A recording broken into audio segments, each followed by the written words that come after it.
turn up that light. 1 second.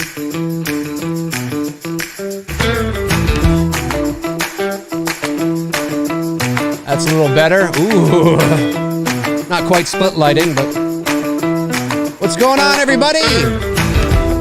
It is Monday, May the 20th, 2024, 7:07 p.m. Eastern Standard Time. Do it again! One more time! This is episode 260 of McRae Live, and today I want to chat about that Longlegs trailer. I want to chat about the Longlegs movie coming out this July the 12th, 2024. Are you excited for it? Are you going to go see it in the movie theater? Do you care about it? Do you not care about it? Let's talk about it today.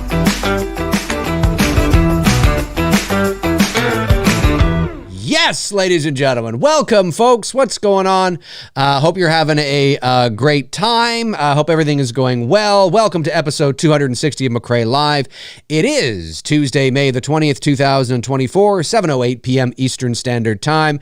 And I thought I would just jump on and give my thoughts and share my excitement for Longlegs. Now, Longlegs has... Longlegs. Sounds like I'm talking about some sexy woman. Or a spider, a venomous spider. Daddy Longlegs. They're creepy, aren't they? That's what they sound like. So, the next time you see a Daddy Longlegs, you're going to think, yeah, so look, this is not it's not like it's the first piece of marketing that they dropped. There was that terrific, eerie, creepy teaser trailer they dropped very early in the new year. I think it was like the 5th or 6th of January. And it was just really creepy, right? It was just like an image, like a photograph. And you hear you heard this weird voice. And it was like, what the hell is this, right? They'd been drip feeding the marketing on this terrifically. And then, of course, there was a teaser trailer and then maybe a glorified teaser, which is kind of like a trailer. And then there's this trailer that dropped today. And the trailer that dropped today has given us more of a look at sort of the story of what Longlegs is about. And the other trailers and that teaser, obviously, you get a sense of it. You know what I mean? This is kind of, you know what I mean? But no matter if it was the marketing, the trailers that have come out prior or the one that has dropped today, I am telling you, ladies and gentlemen, this is how you market a horror movie. Now, look, obviously, not every subgenre you're going to market way, right? Longlegs is a psychological horror film. And whenever you have a psychological horror film, you can market a psychological horror film in really creepy and eerie and atmospheric and moody sort of ways because, it's all about getting in here, right? When it comes to Halloween or Friday the 13th or A Nightmare on Elm Street or maybe some sort of run-of-the-mill standard slasher movie, obviously that calls for a different type of marketing. That doesn't mean you have to give everything away. It just means that, the style, the feeling of the marketing isn't probably going to be the same way. So obviously the type of film that Longlegs is definitely lends itself well to this style of marketing. And so let's jump over to the other screen here. And I just want to quickly read this article from Bloody Disgusting that dropped today. And because this is just great. Like, this is just, I watched it and I thought it was awesome. So this comes to us from Bloody Disgusting, John Squires today. Longlegs, new trailer reveals Nicolas Cage's terrifying voice. It does. All right. So let me just make this a bit bigger here for myself. Neon has been playing the long game, no pun intended, the long game with their, look at all these ads. What the hell is going on here? Get out of here. I haven't been searching for flights. What are you doing? Neon has been playing the long game with their cryptic marketing campaign for long. The marketing has just been tremendous. But today brings a more traditional official trailer for the upcoming film. That is true. Traditional in the sense that we're getting a little more of Legs heads to theaters on July 12th. Watch the new trailer below, which makes the film's storyline a bit more clear while still preserving all the creepy mysteries at its dark heart. I mean, is this not a Dave McRae thing? Right here. Longlegs heads, well, not that part. Which, this part here, which makes the film's storyline a bit more clear while preserving all the creepy mysteries at its dark heart. Yes, yes. That's what it's all about. You don't want to let the cat out of the bag. The upcoming serial killer horror movie marks the return of director Osgood Perkins, son of Anthony Perkins, of course, who played arguably one of the most famous serial killers of all time, Norman Bates. The Blackcoat's daughter, Gretel and Hansel. Nicolas Cage stars alongside, Micah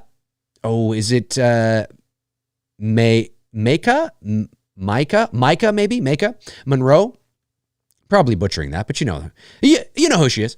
With Monroe playing an FBI agent and Cage playing a... Longlegs is said to be in the vein of classic Hollywood psychological thrillers, and early reviews have favorably compared the film to the classic 90s thriller, The Silence of the Lambs. In the film, FBI agent Lee Harker Monroe is a gifted new recruit assigned to the unsolved case of an elusive serial killer, Cage. As the case takes complex turns, unearthing evidence of the occult, Harker discovers a personal connection to the merciless killer and must race against time to stop him before he claims the lives of another innocent family. Alicia Witt, The Walking Dead, and Blair Underwood, American Crime Story, also star. The film is rated R for bloody violence, disturbing images, and some language.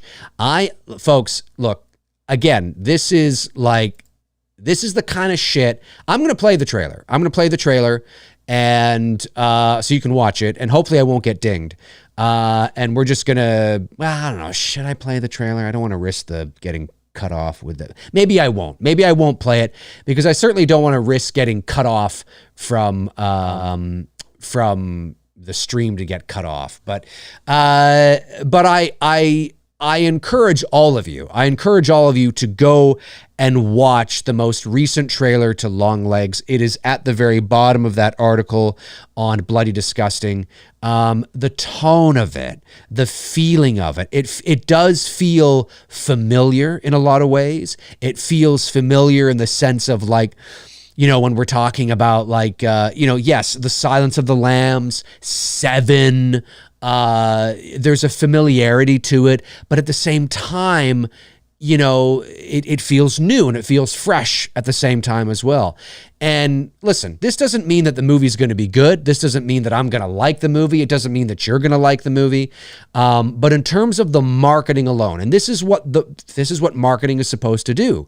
A trailer is supposed to excite you to get to the point where you want to go and watch the movie, whether that's in the movie theater, which of course is what they're hoping you're going to do because that's where movies make their money, or if it is on streaming or PVOD or whatever the case is, as long as it entices you to go and watch the movie, that's what they want to do. And yesterday on my show, when we were doing an all sort of, an all Q&A, I said, look, I'm a horror fan. I'm a horror guy, obviously, as you guys know, but it takes a lot for me to go to the movie theater. Just because there's a horror movie out in the movie theater doesn't mean I'm going to go see it. Like, I'm not going to go see The Strangers Chapter 1. I have no interest. It just looks like, I watched the trailer and it just didn't impress me. It just literally looked like a complete remake of the original, but lesser so. And so that doesn't mean that there aren't people that go and enjoy it, but for me, the marketing didn't do it. I'm not going to go to the movie theater and pay $15 to sit and watch The Strangers Chapter 1. That's okay if you are, right? Maybe you're the kind of fan that goes and sees every horror movie that comes out. Totally cool. For me, I'm very picky, as you guys know. And so in order for me to watch a trailer of a horror film and watch it, and it affects me on a level where I'm like, I need to go see that in the theater. I want to pay the money, sit down, get some munchies, watch that in a dark theater on a 30-foot screen. I want to see that. And Longlegs did that. Longlegs has done that already in their marketing, but I think this trailer just took it over the edge for me. It's a terrific trailer. It's well cut together. The sound design is great. Again, it's a trailer, so a lot of the sounds you hear in the trailer aren't necessarily going to be in the movie, right? This doesn't mean the movie's going to be great. The whole point of a trailer is to tell a mini story over 2.5 minutes and to, you know, make it creepy and eerie. But the vibe they are creating, the vibe is consistent with Longlegs. When you go back and look at that teaser from January or the other 2 trailers that they've released that really haven't quite shown us a lot, and you look at the trailer today, there is a very clear style. There's a very clear style and intention with the marketing campaign. It's not like all of a sudden, although, you know, the Bloody Disgusting article says we finally got, you know, more of our first traditional trailer. Well, yes, that's true in the sense that we are now getting a little more of the story. We're now getting a little more of the narrative. That's true. But it still is a creepy fucking trailer. It is just dripping with terrific mood and atmosphere. And, you know, the cinematography is great. And it reminds me of, you know, The Silence of the Lambs or Seven or, you know, something in that vein, something to that feel. And so if that's what we're going to get, I'm all for it. I want to see this movie in the movie theater. And so, you know, I encourage everybody to please go and watch that trailer. Again, I'd play it here now, but I just don't want I don't care about getting a copyright strike, not a strike against the channel, but like a sense where, oh, you've played copyrighted material, so you cannot monetize that show. That's happened a lot. There's been a lot of things that I've done on the show where I've been like, fuck it, I don't really care. So the show's no longer monetized. Like that particular episode may not be monetized anymore because I happen to play a clip from Halloween Kills, or I happen to, you know, whatever the case is, I don't fight it. I don't care. It's not a big deal.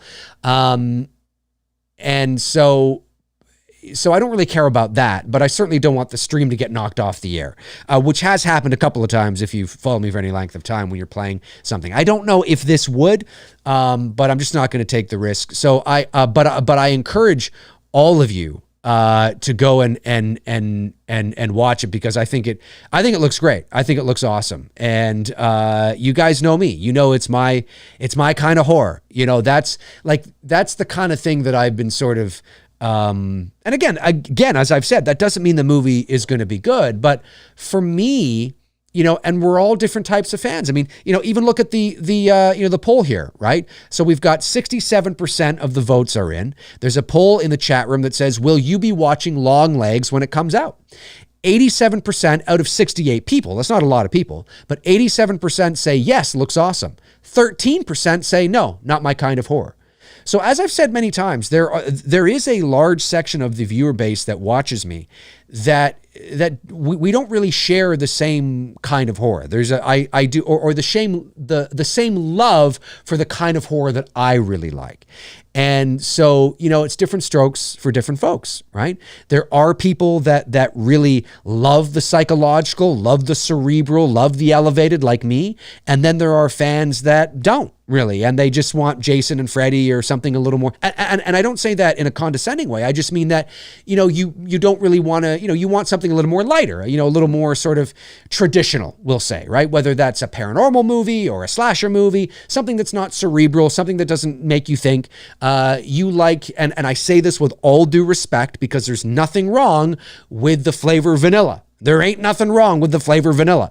But there are a lot of fans that do like their horror a little more traditional, a little more, you know, vanilla. And there's a variety of reasons for that.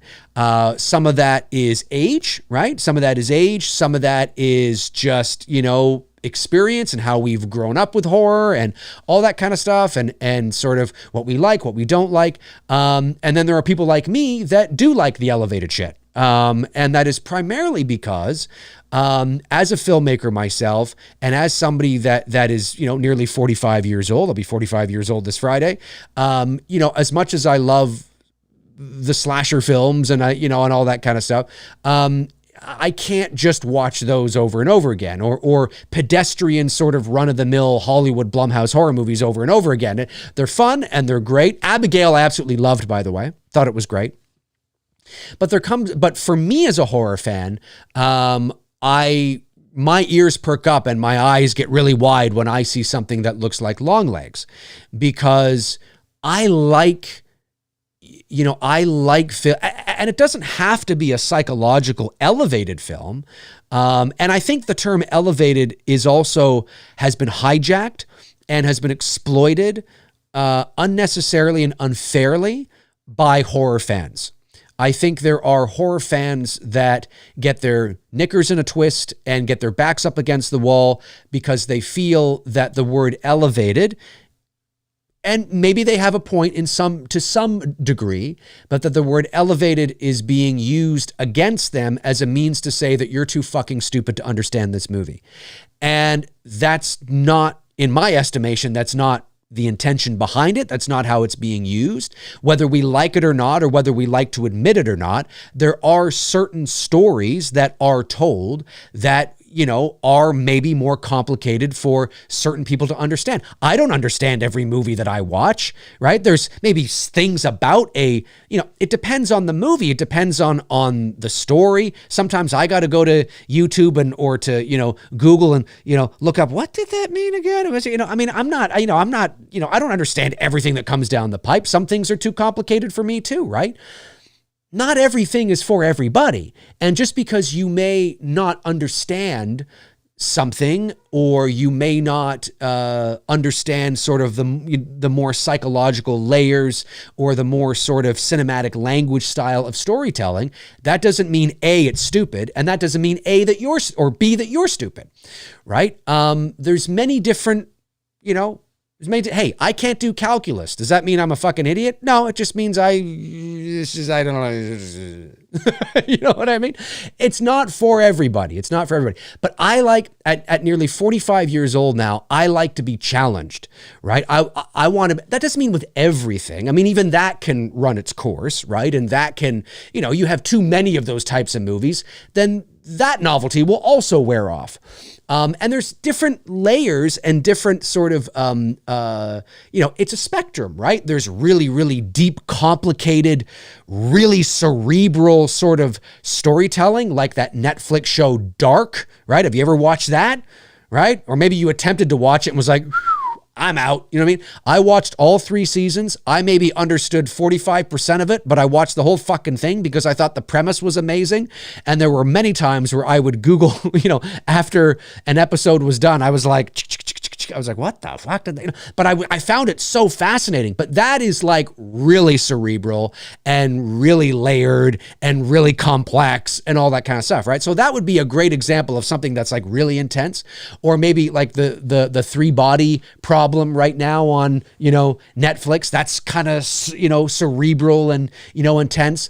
There's that, but then there's lighter stuff, in the lighter psychological realm, right? Like Seven or like Silence of the Lambs, or, they're more cerebral and more layered than, I don't know, Freddy's Dead, right? But they're not quite as complex and as deep and as layered with many different sort of crusts, of layers of something like a Dark, right? So, again, it's a spectrum. Right. And not everything is for everybody. But as I've said many times on the channel, when I watch an episode, a trailer like Longlegs, I'm like, oh, yeah, even The Night House, right? The Night House isn't, it's not dark, but it's not Freddy's Dead. I'm using 2 extremes, right? The Night House, I thought, was a terrific psychological horror film. I thought that was great. A little more cerebral and layered than the average film, right? I find for me, The Ritual, you hear me, God, I can't fucking, I don't know, homer for that movie any more than I possibly. The Ritual from 2017 or 2018, the Netflix film, amazing. That's a psychological horror film. I just find that at my age now, and maybe you share the same views, maybe you don't, that I am somebody that now at 45, and I only speak for myself, that I love Freddy, I love Jason, I love Michael and Chucky, and I love all that kind of stuff, but I can't live in that world anymore. I can't just live in that world, where that's just horror. there's so many different types of horror films. There's wonderful horror films out there, and Longlegs, although it could be considered a psychological thriller, fair. We might be splitting hairs here and talking semantics, but it looks like a terrific psychological horror thriller, we'll say, and.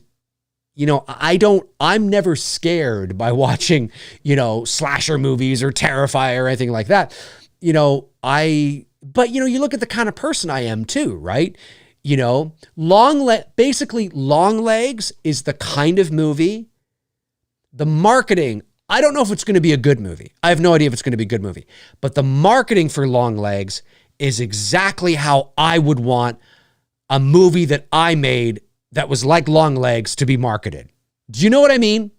If I ever have the opportunity to make a movie like Longlegs with a sizable budget, it's got distribution, a big marketing campaign behind it, and it's out there and, people are talking about it, but that I don't know if I'll have a say on how the film is marketed. That is, who knows, but that is how I would love, like, the director and the writer right now, I mean, Osgood Perkins must be so thrilled with how this movie is being marketed. He must be. I mean, this is just, it's brilliant. It's so great. And it leans so heavily into the style and tone of the film as well, of what it looks like the film is going to be. So I just had to jump on here and do another episode tonight because I had just mentioned on the Q&A yesterday of how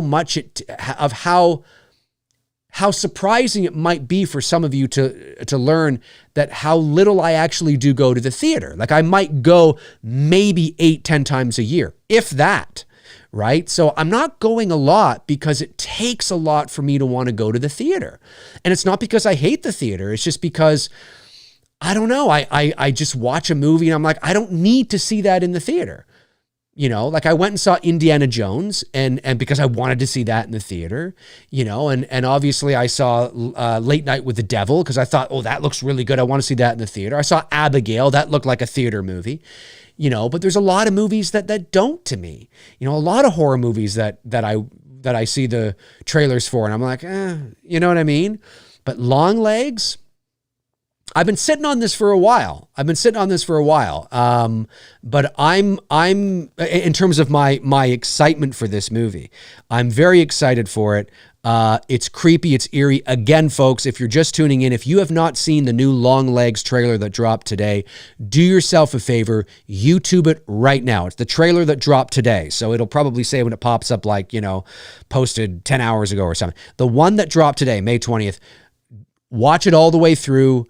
And I mean, it's like, this could be really cool, because the marketing is really, and maybe not, maybe it won't be, but it definitely does. I will say it definitely does have that Silence of the Lambs vibe for sure. I felt a little bit of Seven in there. It's no secret now that, in the synopsis, she discovers that, it's not just a serial killer, that there may be some creepy things going on with the occult. Now, whenever you bring the occult into a story, that will also allow you story-wise to take creative liberties to bring in a bit of the supernatural, right? Now, I hope that whatever supernatural they bring in is displayed in one of two ways, is that it is grounded all the way through, so it feels realistic, because the trailer comes off to me like you are telling a grounded, realistic, kind of more grounded psychological horror film here, like a Silence of the Lambs, or Seven. So it would be in your best interest to not, you don't want, if you are going to introduce some supernatural things, you certainly don't want the supernatural to kind of take over and to peak too soon and it's hokey and it's cheesy. And, but it does look like there's going to be potentially some supernatural elements, we'll say, at least some elements to the film. There's that great shot in the trailer with the black, I don't know, is it a nun or whatever? She's got kind of over her face. You watch the trailer, you'll know what I'm talking about. Very terrific, really subtle, kind of like it's that's how you do it. So it's that you keep it grounded all the way through. Or if you are going to get a little crazy, if there is going to be a moment where kind of shit hits the fan and some supernatural shit goes down, that it's earned, right? You don't peak too soon. You don't have that happen like in the first 10 minutes of the movie. You have it. It's earned, right? It's very much in a similar way, although they're two completely different films. But like how I felt. Maybe this is not the greatest example, but you'll understand what I mean when I say like how The Conjuring from 2013, shit didn't really hit the fan until like, the climax of the movie. So everything felt, there was that nice slow burn, that mood, that atmosphere creeping along, it's like a roller coaster, right? You're going up like this.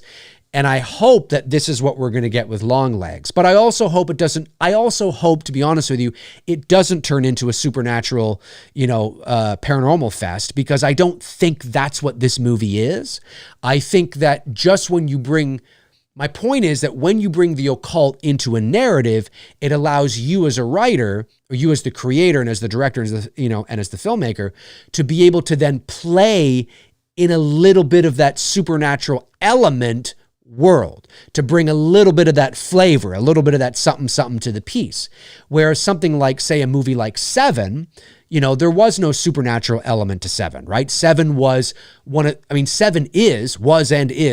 greatest psychological horror thriller films in the history of cinema. There's no doubt about it. It is phenomenal. It is a classic in the genre. But that's a grounded, more realistic film. There's nothing paranormal happening in that film, right? So you can play it straight. That's what I mean. You can play it straight, but whenever you bring the occult in, right, it kind of gives you a little bit of that sort of vibe. Now, of course, the 7 deadly sins and, sloth and all, all that kind of I guess you could perceive that as a little bit kind of creepy and maybe otherworldly. But 7 never went there. But maybe Longlegs will a little bit. I don't know. Definitely when you watch that trailer, it definitely has that vibe and that potentiality. So I'm really excited for this, man. Like, I don't know if anybody else is. Let's see. We've got 79 people have voted. Will you be watching Longlegs when it comes out? 85% say yes, looks awesome. 15% say no, not my kind of horror. Not my kind of horror. And that's fair. That's totally fair, right? Different strokes for different folks, right? And that's totally fair. Totally fair. There are a lot of people that are just like, nah, I don't like the thinking kind of horror, right? I don't like the deep layered sort of horror. I don't like that kind of stuff. And there's a variety of reasons why people don't. And that's totally fair, right? Like I say, different strokes for different folks. But I'm really excited for it. And, if it is really good, now it doesn't come out till July 12th. But if it is really good, I'll talk about it on the channel for sure. Like I'll definitely want to do it. If I thought it was, it was all right. It kind of wasn't what I thought it was going to be. I didn't hate it. I thought it was all right. But, then I'll probably do what I did with Late Night with the Devil, which is just kind of, on one of my shows, I'll be like, yeah, I thought it was all right. Like I like Late Night with the Devil, but it didn't blow me away. Late Night with the Devil was one of those movies that I really liked. I thought it was good. If I had made the movie, I'd be very proud of it. But it wasn't what I thought it was going to be, and it didn't push the boundaries and go as dark as I thought it was going to and as I thought it should have. I was expecting it to be just a little more, maybe, well, not a little more, but maybe just more scarier, more than it was. But it's not a bad movie, and there's definitely some creepy moments in it. So if I kind of feel a little bit like how I do with Late Night with the Devil, like I do with Longlegs, and I'll probably just make my, I'll just tell you how I feel about it when I'm on a show. But if it hits me, like on a real, like visceral level, I'm like, this is like one of the greatest horror movies I've seen in years. Like how I feel about The Ritual. Have I done a show on The Ritual? I don't think I have. Have I done a show on The Ritual? The 2017 or 18 Netflix movie. I don't know if I have. I know I've kind of talked. I don't know if I have. Fuck, I got to do that if I haven't. But if I feel about The Ritual the way I feel about Longlegs, or if I feel about Longlegs the way I feel about The Ritual, man, it's going to be wild, man. It's going to be wild. It's going to be wild. So I'm definitely looking forward to it. And I'm excited for it. So again, folks, if you haven't seen the latest trailer for Longlegs starring Nicolas Cage, and directed by Osgood Perkins, who is the son of Anthony Perkins, who directed a bunch of, not a bunch, but he's directed a few films that have received really great reviews in sort of a similar genre in the past, then you got to, please, by all means, YouTube Longlegs trailer that came out today and watch it. If you're anything like me and you love the psychological horror, you love the psychological thriller in the same vein of The Silence of the Lambs and Seven and that dark, moody, atmospheric, creepy kind of stuff, check out this trailer because I watched it and I've watched it twice and I was like, yeah, I want to see this. That's a movie. That's a horror movie. Again, it's a psychological, but you know what I'm saying, right? It's a horror film for all intents and purposes. That's a horror movie that I watched the trailer for and I'm like, I want to see that in the theater. Because not all horror movies do that. Pope's Exorcist, still haven't seen it. You know what I mean? That new Exorcist movie that's coming out with him, Russell Crowe, not the sequel to the Pope's Exorcist, but the other one. I watched the trailer. I like the premise, but I'm like, I don't need to see that in the theater. You know what I mean? The Strangers Chapter 1. I don't need to see that in the theater. I don't need to go pay $15 to watch that. You know what I mean? Hey, all power if you do. Again, different strokes for different folks, different fans, right? You know what I mean? I'm just like, I saw the first one in the theater way back in 2008, but I don't care. I don't care. So, but Longlegs, I'm sold. I don't need to see anything. I hope that Neon, which is the distributor, I hope they don't release. Obviously, they probably will. Leading up to the release of the movie, there'll be, some more promos, maybe even a clip that's released. There will be other stuff that they release. But I tweeted them today and I said, I thought you've done, I think you've done a great job with the marketing. It's been consistent all the way through. It's not like it was creepy at first and then they released this trailer where you're like, no, the marketing has been on point. It has been consistent. It's been the same tone. It's been consistent. There is clearly a very strategic, intentional, deliberate, campaign that they have created to coincide with the vibe that they are releasing out to the world. And I tweeted them and I said, I think you've done a great job and please just, now that's enough. I'm sold. Of course there will be more. But I'm sold. So anyways, hey, if you're watching after the fact, jump into the comment section and let me know your thoughts on the new Longlegs official trailer. What do you think about it? Do you like it? Do you not like it? Are you going to go see it? We've got 82 people have voted in the poll in the chat room. Will you be watching Longlegs when it comes out? 84% say yes, looks awesome. 16% say nope, not my kind of horror. Not my kind of horror. It's fascinating, isn't it? I think it looks terrific. But then there are some people that watch and go, nah, not for me. It's like how I could watch a trailer to say, The Pope's Exorcist or The Strangers Chapter 1 or I don't know, some other horror movie. And I'm just like, meh. You know what I mean? It's fascinating, isn't it? It's fascinating, isn't it? It's really fascinating, but I love it. What a shit show it would be if we all agreed. If 1,000 people voted and it was 1,000 or, if 1,000 people voted and 100 people, let me try this again. If 1,000 people voted and it was 100% said yes, how boring would that be? That'd be so boring.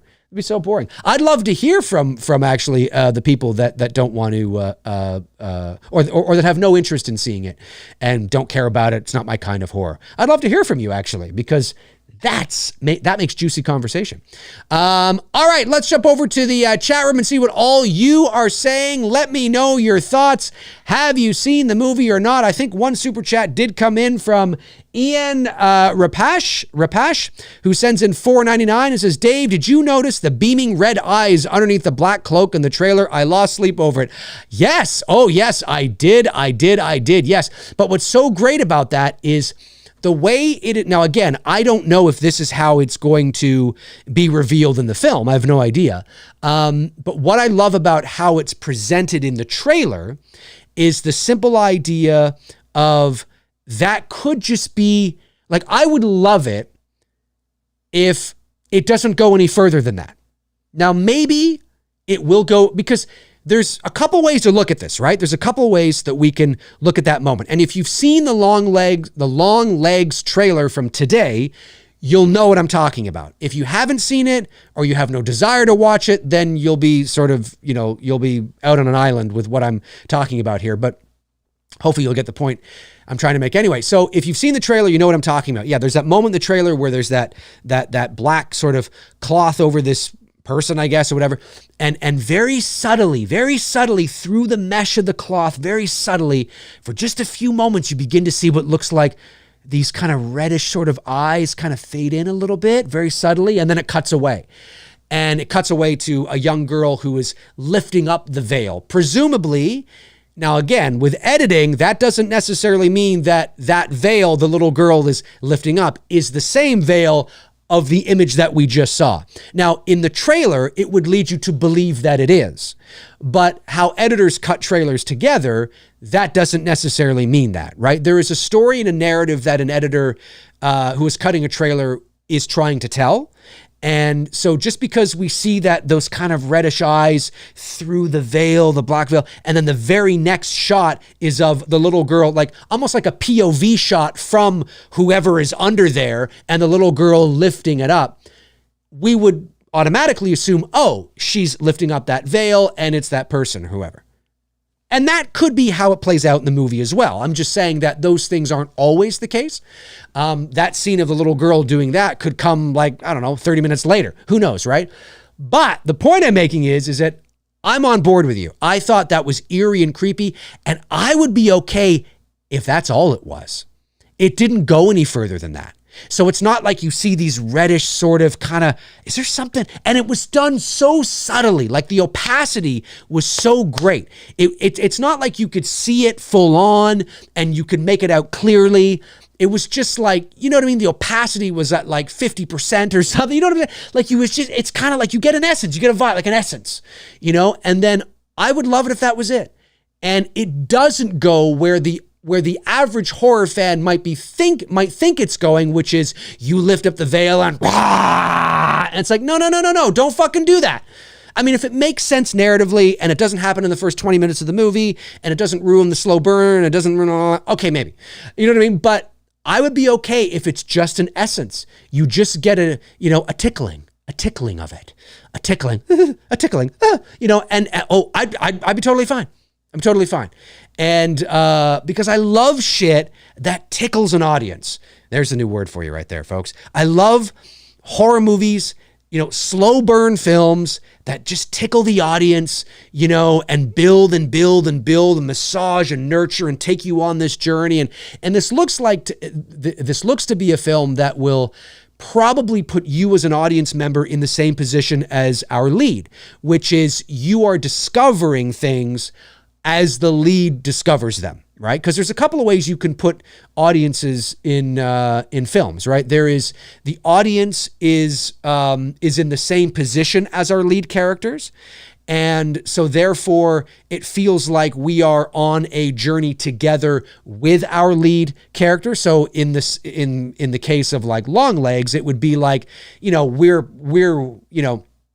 we narratively, story-wise, we are like one of the FBI agents along the journey with her, right? But then there's another way you can tell a story, which is, putting us ahead of the lead. So the lead character or characters don't know the information we are watching them discover, but we as an audience member know it because we've seen it, through other ways of telling the story. So we as an audience are put a little bit ahead. So the enjoyment we get is not necessarily discovering new information because we already know it. The enjoyment we get is watching and living vicariously through our leads discover things we already know. And there's it's two different ways, right? It's two different ways to sort of tell a story and how you plant sort of characters in a film. I think that all made sense. Personally, for me, especially when it comes to slow burn, creepy, psychological, atmospheric, moody, drip feed, psychological horror films, as an audience, I love and want to be put in the same position as the characters. So they don't know what's going on. I don't know what's going on, and we're on this creepy, eerie mystery journey together. I love that kind of shit. So information is only revealed to us as an audience when it's revealed to the characters. I love that kind of shit. And Longlegs looks like a film that's how it's going to be, which makes sense, which makes sense. I mean, maybe there'll be some things that we know that she doesn't, but I think it looks great, man. I think it looks great. I'm just really, really excited for it. Super chat from Davey Deathray. What's going on? Davey sends in a $10 super chat. Thanks, man. You don't have to do that. Appreciate that. It says, I've had this one on my mind since seeing the first batch of trailers months ago. There's such a beautiful, understated style to it. So much attention to detail and care put into the camera placement. Agreed. The cinematography is brilliant in this film. And, it is in this movie just as much a character as the way it is shot, the way they've crafted the shots, the way they've crafted the lighting is just as much a character as anything else, right? And when you are delivering a film like this, when you want to create a film that this is no doubt attempting to be, how you craft your lighting, where you place your camera, what lenses you decide to use and choose. And I mean, it's so vitally important to creating a mood and creating an atmosphere. And I know, if you watch me for any length of time, it sounds like such an overused cliche now when I say all those things, but it's fucking true, man. When we shot Billy 1 and Billy 2, but I can speak about Billy 1 because obviously you guys have seen it. Well, maybe not all of you. What the hell are you doing? What the hell are you waiting for? Maybe you're waiting for Billy 2. But one of the things that and I will always be like this as a filmmaker, and I know that Bruce will always be like this as well. Even when we go off to direct our own solo projects, because we won't obviously always direct together, because we want to be able to direct alone as well, because that's a whole other set of experiences, and we have our own passions and our own projects. But I know that one of the things that I really enjoy about directing with Bruce and the creative process in terms of, writing and thinking about the shot list and all that kind of stuff is that we mesh really well with our creative ideas because we're on the same page in terms of how we want to execute and tell the story through the lens. And that doesn't mean we always agree on camera placement or shots, but we always agree that this is the style. We're very visual storytellers through the lens. And it's not just plopping the camera down and, just go. You know what I mean? Like we especially when it comes to horror, where you place that camera, what lens you decide to choose. Are you putting a 70 mil on? Are you putting a 50 mil on? Are you going for 100 mil and you really want an extreme close up or something? I mean, I don't know.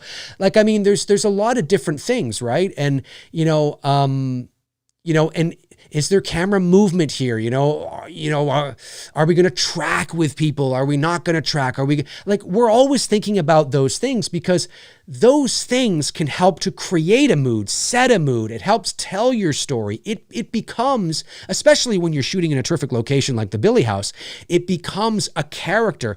How you utilize the camera, right, becomes a character in your film, and it can elicit, not always, but it can elicit through cinematic language, a feeling within your audience, right? And so you're at such an advantage to be able to use these tools as filmmakers. And so when I see something like Longlegs, like the trailer to Longlegs today, I'm like, fuck, man, I would love to be able to make a movie where there's a trailer that comes out that looks like this. Do you know what I mean? It's just so inspiring.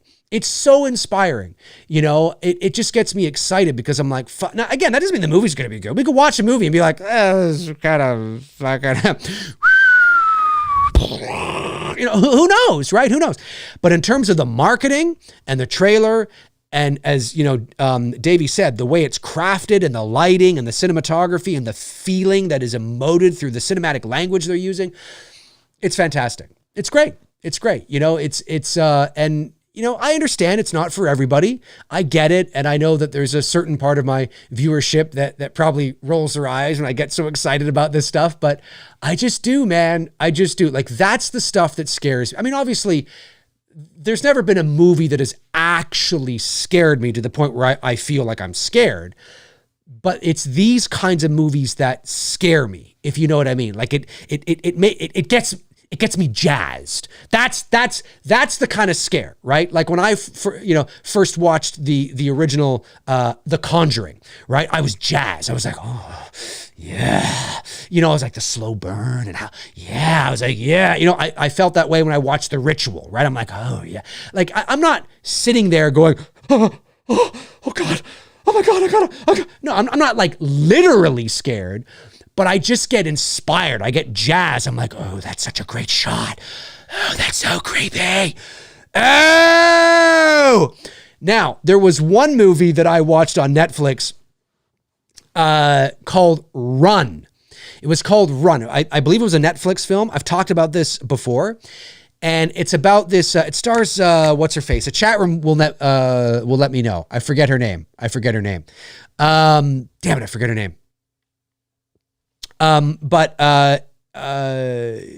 it's called Run. It's on Netflix. It's about this young girl who is, I think she's paralyzed from the waist down, and she's sick in bed, and she eventually discovers that her mother is keeping her sick. She's feeding her, certain pills, and she's keeping her sick, and so she has to turn the tables and fight for her life and things like that. And Sarah Paulson, not Paula Paulson, Sarah Paulson. That's it. Yes. Julian, thank you. Sarah Paulson. Yes, Sarah Paulson. That's right. She's in it. Oh, Holly Klein, Sinister. Sinister's fantastic. Sinister's great. Yes, Sarah Paulson. So anyways, there's this one scene. It's a great movie. I really liked it. I wouldn't say that the movie Run is like a scary, no, it's a good little sort of, thriller film.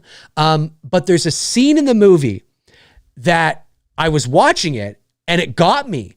And it got me to the point where it actually gave me goosebumps, which was a lot for me. That says something. But as soon as I watched it, I paused it, went back, watched it again. And I was like, it was one of those things, like for me, how Dave McRae is like scared or like loving what's going on is when I have that like, oh, yes, yeah, fuck yeah, I love that shot, or I love this, oh, that's how you do it, that's how you fucking do it, baby. You know what I mean? I just get jazzed. And so I'm sitting on the couch and I'm watching Run. This is like, I don't know, 2 years ago. And there's this scene where, obviously she's trying to, not let her mother know that she's not taking the pills anymore and all this kind of stuff. And she sneaks downstairs. And remember, she's in a wheelchair. So she sneaks downstairs. I forget how, but she sneaks downstairs. Her and the audience is presuming that her mother's asleep. And she wheels herself up to the computer because that's where the internet is. And it's kind of like, dimly lit. And so I'll just get my profile shot here like this. So she wheels up. We see her profile, right? The computer's here like this. She's typing away. And in the distance, you see sitting at the fucking kitchen table.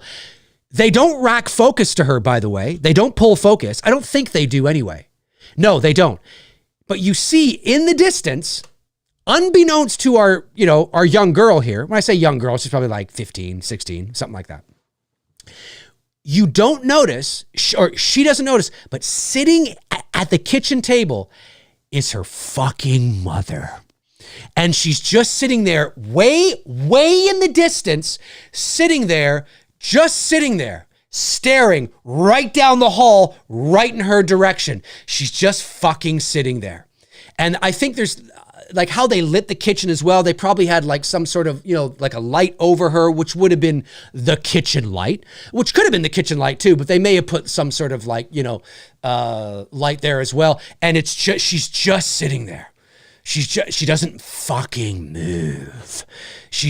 And it catches you off guard because the mother's in the house, but you kind of believe that she's in bed.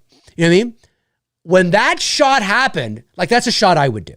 I get jazzed over that shit. And when that shot happened, I was like, oh, I paused it, was like, oh, yeah. Now, I mean, if you watch it, you might be like, yes, I don't really, but it just was unexpected to me. Love that kind of shit. So yeah, whenever I get excited or get scared, and there's movies that can definitely creep me out. There's no doubt about it. But I mean, like when I get scared, I get inspired. I get jazzed. I'm like, oh, fuck, I would love to do something like that. You know what I mean? I get jazzed over it. I love it. Like there's lots of movies that I watch where I'm like, I'm loving this right now. It's very scary. I love it. You know what I mean? Like I just love that kind of shit. I love that kind of shit. Super chat from Josh McKenna. Thank you, Josh. Sends in $9.99. Says, you talked about this in your last stream. I cried when Tom Hanks loses Wilson in Castaway. Oh, yeah. It's devastating. Wilson is so much more than just a volleyball. I'll go as far as to say Wilson is my favorite character. Yeah, we talked a bit about that. Well, not a bit about that. I went into great detail on my Q&A stream yesterday, so I won't go into great detail here.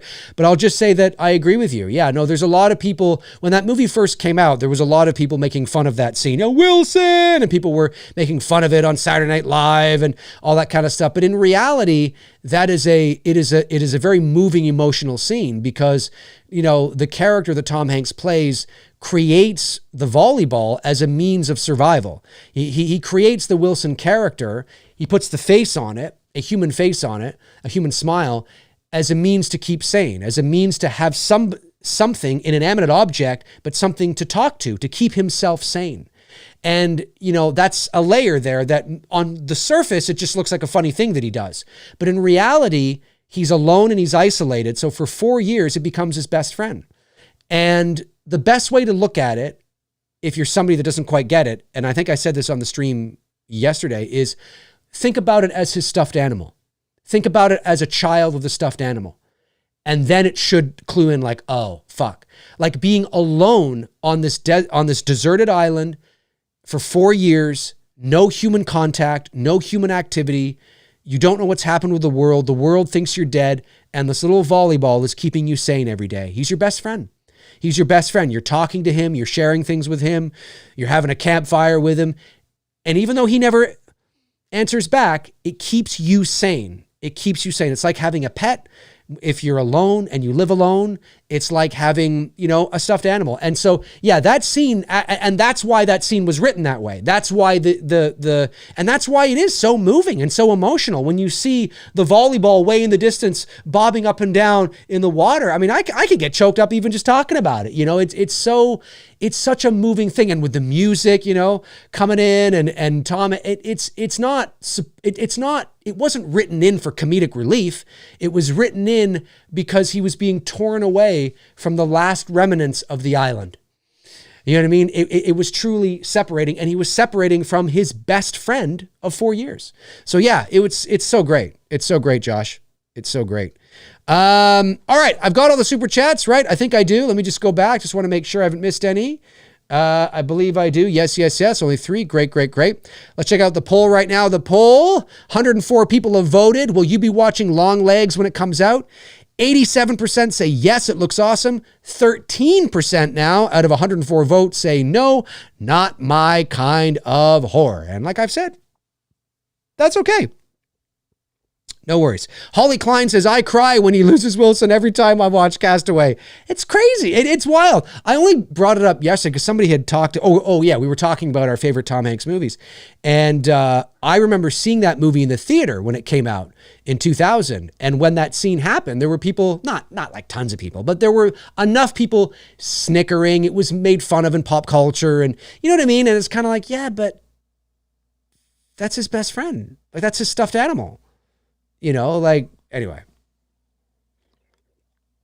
I was pissed. No, but yeah, fuck, it's great stuff. Let me just see. Let me go back, see if anybody, Aaron Click says, Dave, have you talked to Bruce about this trailer or any of the Longlegs teasers? If so, what are his thoughts? I don't believe I have, no, but Bruce and I will be seeing each other very soon because obviously we're continuing to work away on post-production on It's Me, Billy Chapter 2. So I will mention it to him. I'm actually going to mention it to him, and maybe that's a movie he'd like to go see as well. Again, Bruce is not a he appreciates horror for sure, but the horror genre is not Bruce's a favorite genre or his natural go-to, right? His favorite genre is science fiction, but science fiction and horror are so closely related. You know what I mean? There's a lot of horror in sci-fi, and depending on the horror movie, there can be some science fiction and horror. Well, I guess there's always a little bit of science fiction and horror, but or a little fiction, I should say. But this looks like a movie that he would definitely go see, for sure, for sure. He loves he loves a great horror movie. You know, not necessarily the Terrifier films. Bruce, that's probably he's not really into those. But anything that is like, you know, like a Longlegs or a Night House or The Invisible Man or, you know, something that's like that. He's totally down for it. Like he likes horror. He's just not like me. You know what I mean? Yeah. But yeah, no, I haven't, but I definitely want to. I definitely want to do that. Jim Dorsey says, Dave, your cat moving behind you on the shelf scared the crap out of me. Oh yeah. Did you see that? Did you see that? Yeah, she's moved over here now. She's moved over here. She's probably like, another show? Fuck. God damn it. Trevor Bristow says, truthfully, this is the first horror movie in years that I've got massive excitement since Halloween 2018. Whoa! This marketing, man, chef's kiss. Listen, I agree. Because, you know, we've seen some marketing where what will happen is like the first teaser trailer or the first trailer, right, will come out and it'll be like really good. You're like, ooh, this is kind of, and then the marketing thereafter, it's like it quickly becomes polished, mainstream, classic, studio, horror movie. And I say this with all due respect because, I mean, I wouldn't turn down a job with them. But, you know, Blumhouse, right? And so, and Blumhouse is hit and miss. They release some good ones. They release some not so good ones. The more you release, it's inevitable that you will release some that aren't that great or that don't resonate with fans. But I've seen that, and you've seen that too, where there will be like a teaser that will come out. Or, you know, maybe a glorified teaser. And you watch it and you're like, oh, this looks promising. Like this looks really creepy, looks eerie. This looks really promising. And then the next trailer comes out and then more marketing material comes out and it quickly becomes very polished and mainstream and pedestrian. We've seen that happen. But with Longlegs, there was that weird fucking creepy, eerie teaser that they released in January. That one that was just like a photograph or something, and you just heard like this weird voice underneath, and we were slowly like pushing in on the photograph. That was it, and it was like, what is this? What is this? Right? And then the subsequent teasers and the trailer today. I mean, yes, we're now seeing more and we have seen more and we're getting more of the story, but that eerie, creepy tone and that obscure sort of, that haunting, dripping atmosphere and the eeriness is still very prevalent. And that's not easy to do. Now, if Universal had their hands all over this, we'd probably know everything and everything. Or everything and anything. Anything and everything. Did I say that right? I don't know. But you know what I'm trying to say. So Neon, I believe, is an independent distributor, if I'm not mistaken. So like this is not Blumhouse, it's not Universal, so it doesn't quite have that polish. I mean, it's polished. It's totally totally professional. I just mean they're still leaning into that vibe that they created at the beginning of January 2024. It's been consistent all the way through the marketing. And that's what I love. That's what I really appreciate. That's what I love. Because that's what it's all about, man. That's what you got to do. I love that shit. So yeah, no, I agree, man. I'm right there with you. Robert Kitzmiller sends in a member chat. Thanks, buddy. He's been a member for 9 months. Amazing, Rob. Thank you so much. Says, becoming of age movies are awesome, but they mostly take place in the 80s and 90s. Do you think it's difficult to make something in the genre, in that genre in modern times? Well, maybe it's because we're not that far away from it yet. Remember that the movies that, and I'm sure there are examples that are not like this, but my natural default, the coming of age movies that came out in the 80s and in the 90s were not coming of age movies about the 80s and the 90s, right? So when Stand By Me came out, which is one of the greatest coming of age movies of all time, it was about a story that took place in 1959, right? Now and Then, that 90s sort of Stand By Me was a movie that I think was about the late 60s, early 70s. So I think you could do a coming of age movie now, yes, but it would be about to be honest with you, that is what Stranger Things is, really, for all intents and purposes. Now, it is combining, maybe it's not, it's definitely not the same. A coming of age film or story is usually a drama piece, and it's about relationships and sort of what you learn as a child and the hardships you go as a child, and the relationships between mother and father and son and father and son and mother and friends and kids and sex and puberty and all that kind of stuff, right? That really is what coming of age is about, and it's about coming of age. That it says coming of age. So what that simply means is that transition from child to adult. Now, that doesn't necessarily mean 18, 20-year-old adult, but becoming, young adult, right? It's that transition from it's like having a bar mitzvah. Right? That's what it is. It's that coming of age, right? You are becoming a little adult, right? If it's like Stand By Me, they were all like 15, I think they were supposed to be like 12, 13, 14, right? It's like that transition from like tween to teen, or you can have a coming of age film that's maybe 15 to 18 or something, who knows, but that's what it's about, right? It's about becoming a man, or becoming a woman, you know what I mean? Or, whatever it is. And so Stranger Things isn't quite that, because it focuses more on the supernatural and the glitz and the glam of all that. But there is, for all intents and purposes, a coming of age story that is happening within the foundation of the template. That's two word salad. Within the foundation of the characters, right? They are, because we are watching them grow up, right? Stranger Things season 1 is not a coming of age film. But when you include season 2, 3, and 4, and now 5 next year, it is sort of, there will be a coming of age through line through that, which is kind of fascinating. But when does it take place? The 80s, right?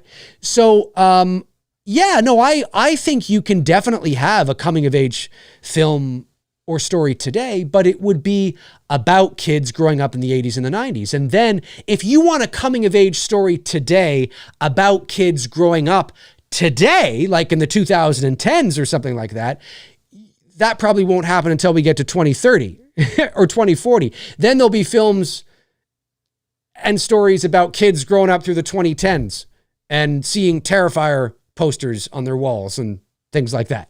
You know what I mean? It's all relative, right? It's like when I say to people, as crazy as it is, for us, for me, and for people who are my age and a bit older and a bit younger, nostalgia for us is the 80s and the 90s, right?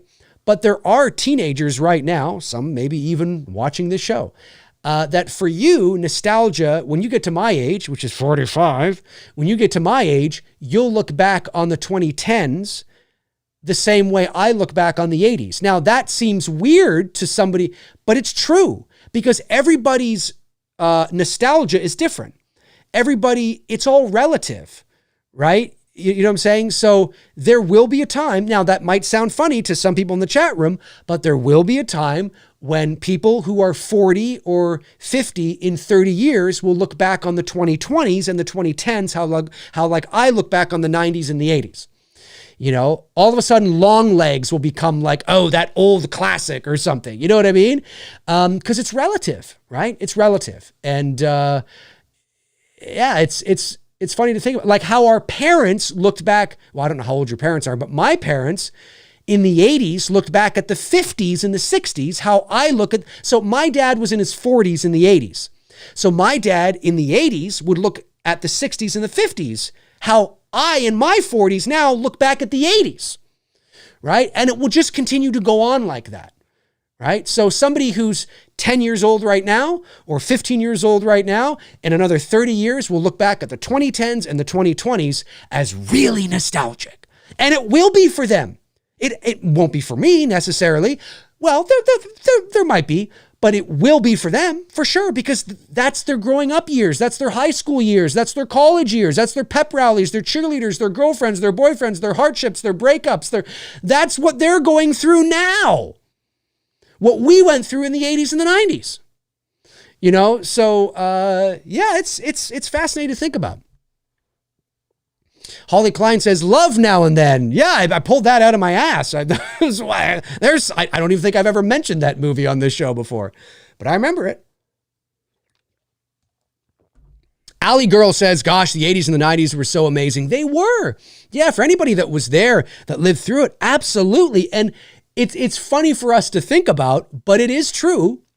Like I just said, there are kids today that will look back at this year right now, 2024, how we look back at 1984 or 94 or something. You know what I mean? And because, in the 80s and the 90s, I didn't emotionally connect to the 50s. I mean, well, that's not necessarily entirely true. I love the music from the 50s and the 60s because of my dad. I still in my car, I will always turn on, Sirius XM, 60s on 6, 50s on 5. I love the old tunes.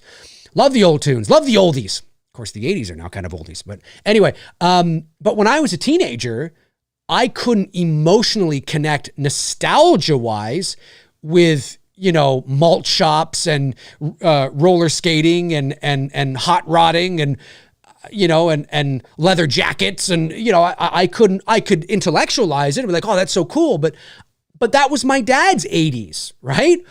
And now my 80s is the 80s and the 90s, but somebody else's 80s and 90s will be today, and it will just go on like that. It's crazy. It's crazy. Rob Thidoff says, Dave, what filmmaker would you rather meet for advice? Frank Darabont or Clint Eastwood? You know what? I would love to meet Frank Darabont. I mean, either would be fine. But I'd love to meet Frank Darabont just so I could ask him, why the hell are you not directing feature films? I mean, Frank Darabont, the director of The Green Mile, the director of The Shawshank Redemption, the director of The Mist. He's directed 4 feature films in his life. The Shawshank Redemption, arguably one of the greatest motion pictures in the history of cinema. The Green Mile, amazing. A fantastic film.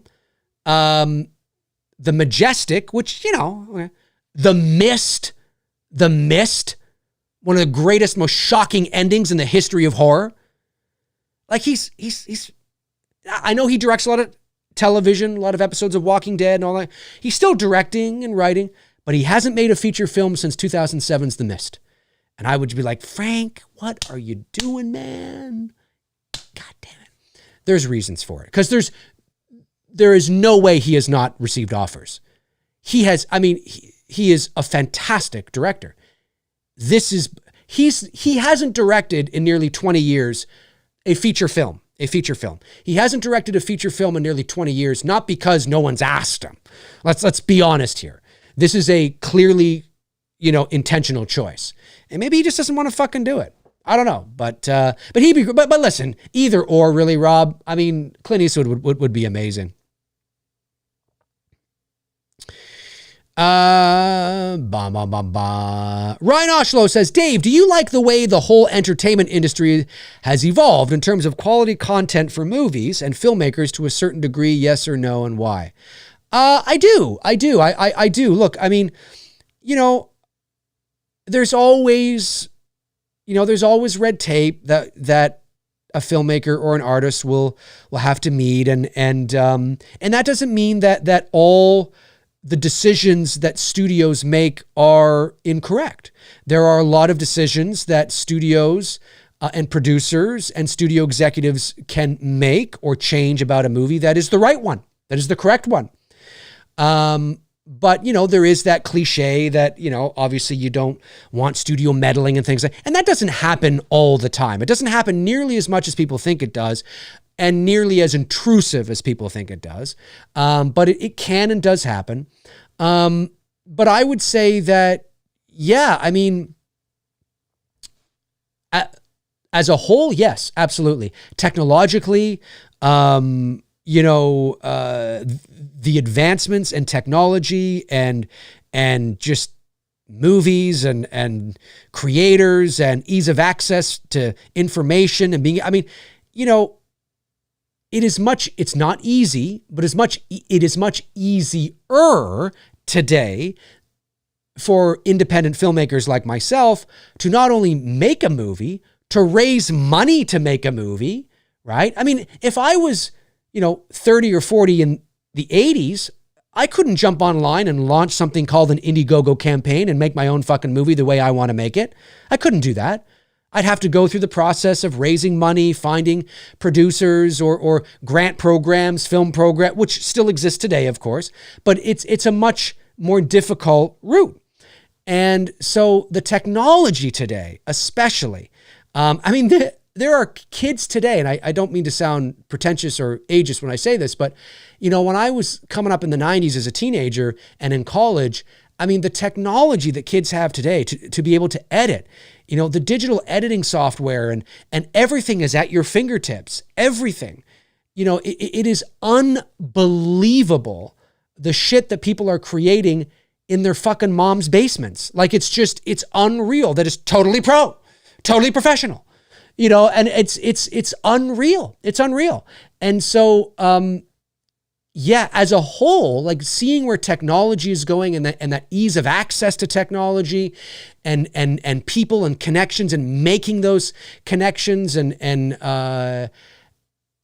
there's always bad with the good, of course, but as a whole, I would much rather be coming up today trying to make a career as a filmmaker than I was say in the 80s or the 70s, you know, where it was a lot harder and a lot more difficult. So on the whole, I'd say, yeah.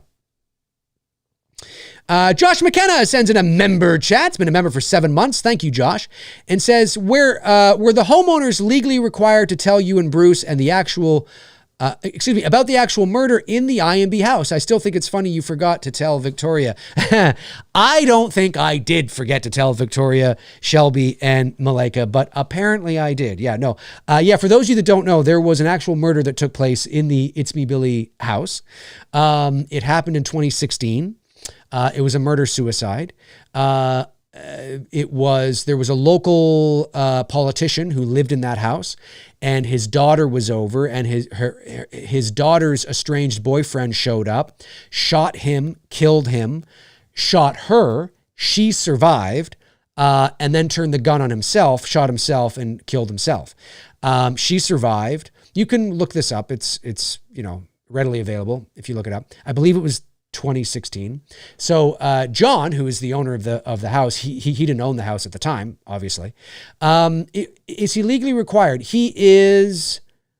He's a real estate agent, John. I believe he would be legally required to tell anybody who was purchasing the house about that because it is part of the house's history.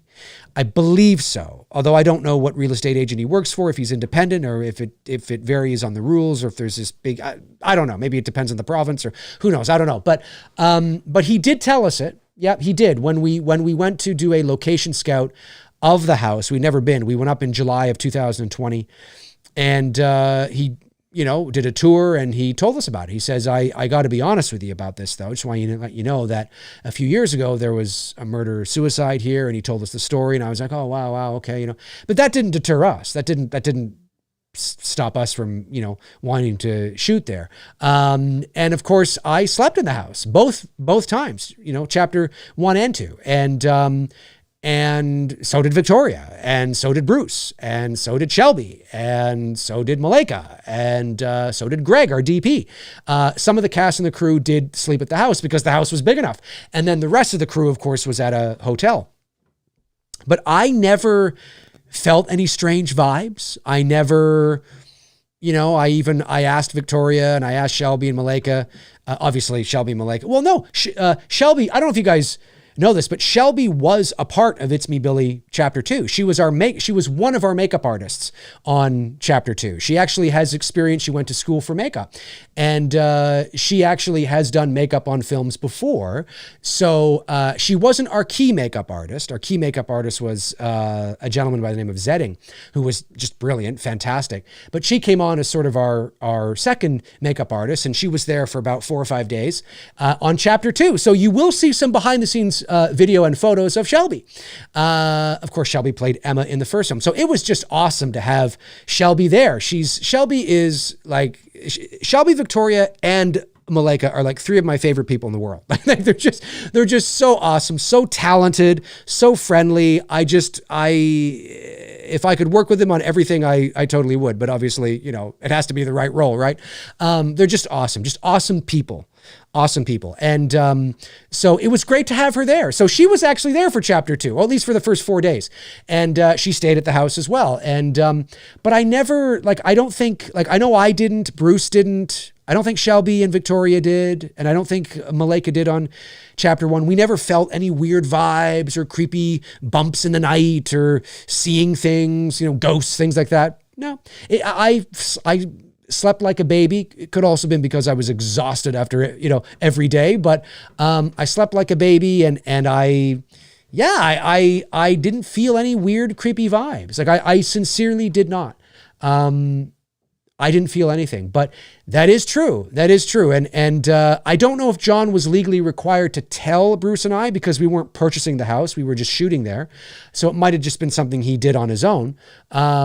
But he did tell us. And apparently I think about 2 or 3 days went by, and I had gone up to I'd walked down the bedroom where Emma was in the movie. Do you remember in It's Me, Billy Chapter 1, for those of you that've seen it, there's that scene where Emma's in bed. Shelby plays Emma. She's in bed and she's on her laptop and she's watching a movie.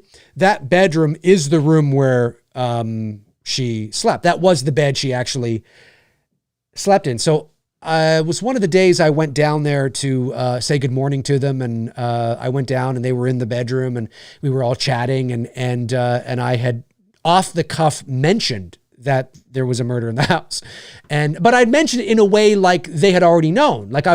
I said something like, yeah, it's kind of like that murder, it's kind of crazy, and Victoria was like, what murder? And Shelby's like, murder? And I'm like, what do you mean? No, I told you. I told you. No, you didn't tell us. I thought I did. So anyways, they tease me about it to this day, but it's fun. All in good fun. Dalton Barron says, Dave, do you think Kubrick is overrated or one of the greats? Never heard your opinion on him. I think Stanley Kubrick is not overrated in the slightest. I think he's one of the greatest filmmakers in the history of cinema. And I appreciate a lot of his films. I think he's just a tremendous talent, and I wish he had done more films. He was famous for taking 10 to 12 years between. Not always. He made it. Obviously the time between The Shining and Full Metal Jacket was a bit, but even that I think was like 6 years. He was known to take at least 5 to 10 years between movies. And, but no, I think he's great. 2001, obviously one of the great films of all time. That's cerebral. That's layered. That's got a lot of layers and a lot of meaning in that movie. Of course, The Shining, which is nothing like the book, but that's got a lot of layers, a lot of meaning. A Clockwork Orange is fantastic. There's so many. I even like Eyes Wide Shut. Not his best movie, but certainly I do like that film. I love the soundtrack to that movie. I think it's terrific. Did he do Lolita? He did do Lolita, right? I think he did. No, I think he's great. I think he's great. And he's one of the giants for sure. Absolutely. It would not be out of the realm of, it would totally make sense to put him on a Mount Rushmore. I'm not saying he would be on everybody's, but for me, I could see putting Spielberg, obviously, Kubrick. Yep. Maybe Hitchcock. and maybe Scorsese. I don't know. I'd have to go back and take a look at some older directors too, if we're talking about like over the course of cinema. But there's a lot of great ones, man. There's a lot of great ones. Ford. I mean, Jesus, you know. But yeah, no, Kubrick's great. Kubrick is great. All right, we'll go about another 10 minutes or so, another 10 minutes, and then we will skedaddle for the day. We will skedaddle for the day. It's been a good show, though. It's been a good show. It's been a good show. And then I'll check in. Actually, you know what? Let me do that right now. With 10 minutes left to go in the show. No, actually, you know what? I'll do that at the end. I'll let a few more people chime in if they want to. Matthew Farisi says, I adore The Mist in my top 5, honestly. Oh, it's awesome. It's an awesome. The only thing that I don't like about The Mist is that some of the CGI of the worms, like when they go to the back of the grocery store and they're kind of at the loading dock or whatever, and a bit of the effects, I'm like, eh. When they go like to the next, like when they go next door, the flying things that are like all that shit looks awesome. But there's something about those worms. It's a little, I was going to say dated, but to me, it was dated even then. Like when I first watched The Mist in 2007, I remember thinking it looked fake then. So I've never really been a big fan of those effects when they go back to they go back to the loading dock. There's like a worm thing. I've never been a fan of that. Everything else looks great as far as I can remember. But yeah, I remember I didn't see that in the theater. I watched it at home. I rented it. And I remember when it came to the ending, I was like, no.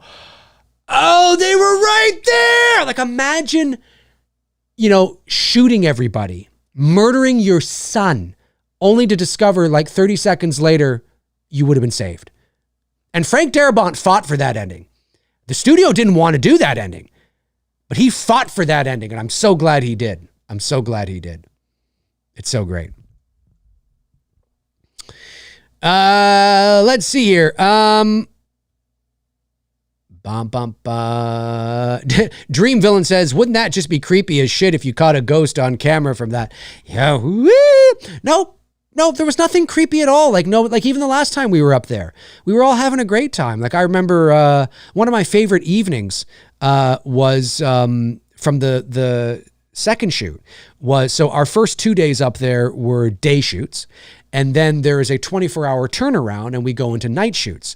So on our last day, so on the Tuesday during the day, we shot during the day and then we wrap at 6 or 7 in the evening. And then what some of us will do, those of us that are staying at the house, we will stay up until 3 or 4 o'clock in the morning so we can sleep until 2 or 3 in the afternoon because we're heading into night shoots, right? So our circadian rhythm and our biological clock has to kind of switch a little bit. And so one of my favorite evenings was the Tuesday night. And myself and Victoria and Shelby and Greg and David, our first AD, and Bruce and Brian, who plays Billy, and who are all staying at the house. We sat around, the dining room table and had a few drinks and shot the shit and laughed and played cards and there's nothing, we were. It was like a party. It was like a mini after party before the party. We didn't get shit-faced or anything like that. It just had a few drinks. We were laughing, playing cards, and we stayed up till 3 or 4 in the morning, and then we all went to bed. And then call time was at 4 in the afternoon. You know what I mean? So yeah, it was like I never once felt creeped out at that house. Not once. And I don't think anybody else did. I don't want to speak for them, but I never got that vibe. So, yeah, it's pretty cool. A member chat comes in from Alec Schambach.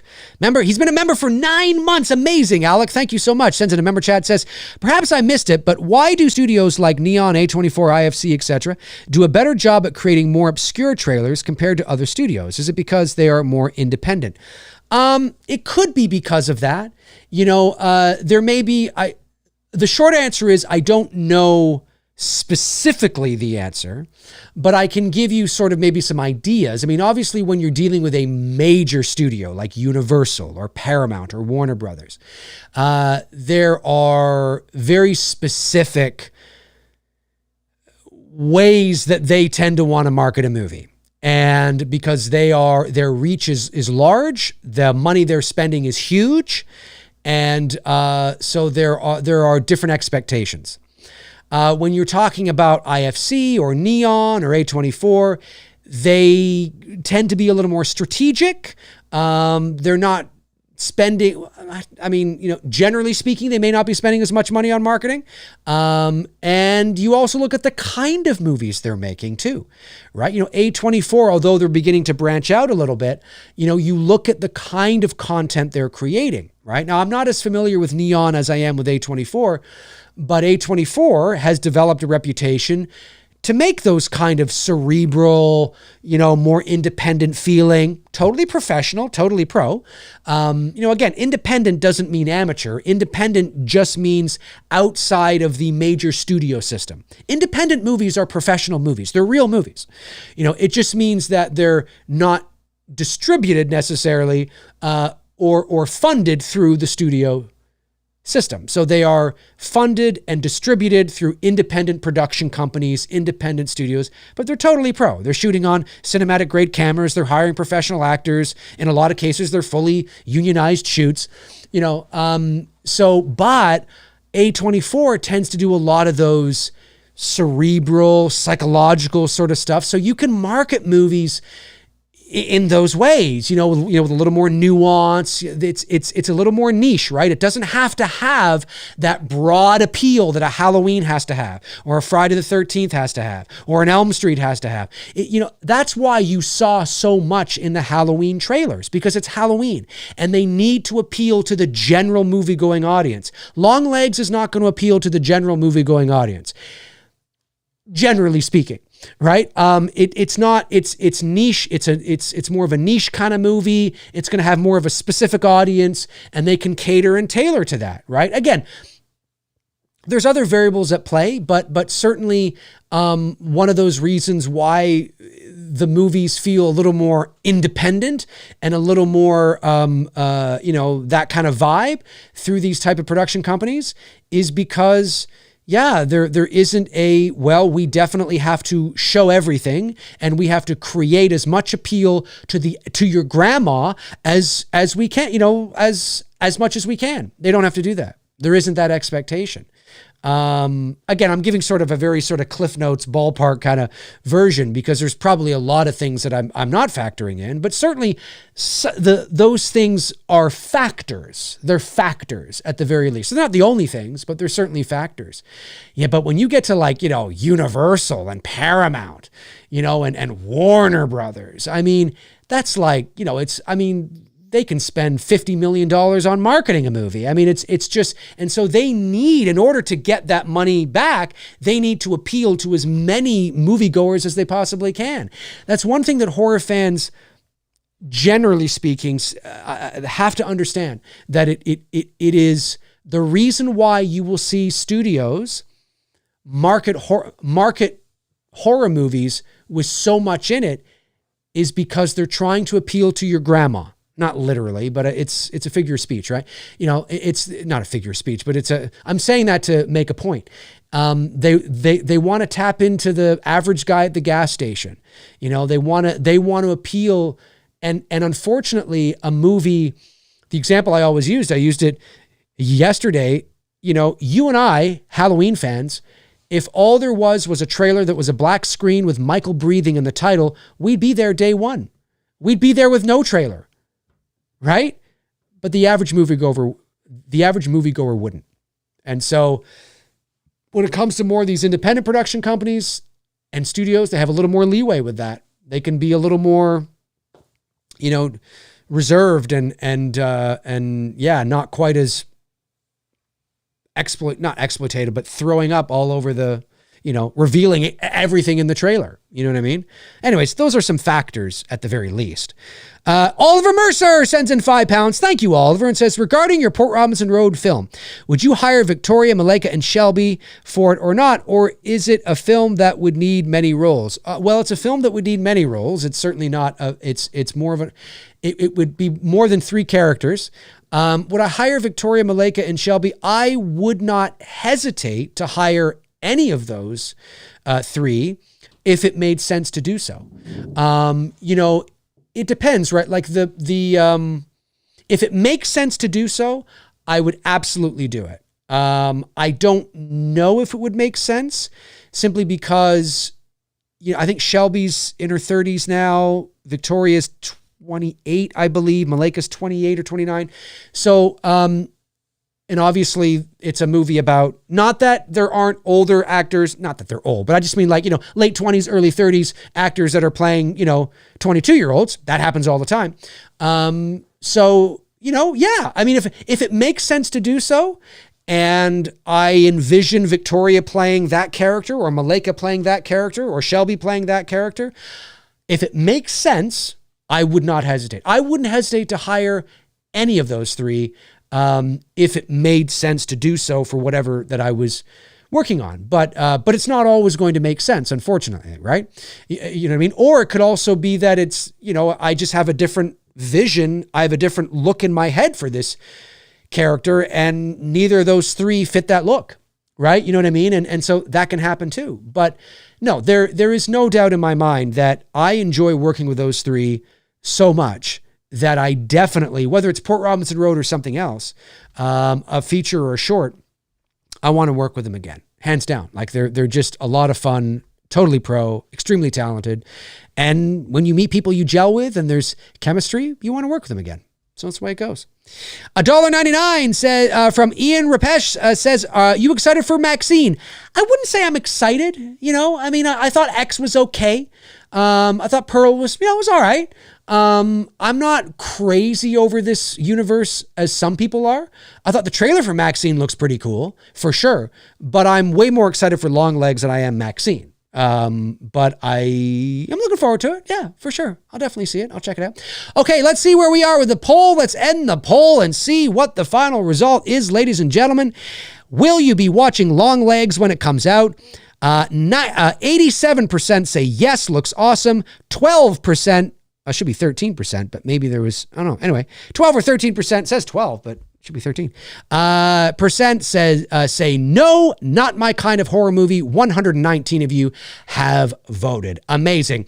All right, folks, listen, that's going to do it for me on this for this episode of McRae Live. I want to thank, of course, my moderators, Frank Riker, Tabitha Shore, Darren Sands, Chris Baber, Cody Snyder, and Andrew Stevens. Thank you for doing what you guys do. I really, really appreciate it. And thank you to the member chats that came in today. Thank you for the non-member questions as well. And to my members, if you want to be a member here on the channel, hit that join button and check it out for exclusive content and perks. I would really, really appreciate it. And if you want to follow me on social media and you're not already, all those links are in the description as well. So folks, that is going to do it for me on this episode of McRae Live. Thank you for tuning in. I really, really appreciate it. And I hope you have a great rest of your Monday, and I will be back soon with another episode and another topic. All right. In the meantime and in between time, try that again. Blah, blah. I think that's the second show in a row I've flubbed that up. In the meantime and in between time, I will talk to you soon. Cheers.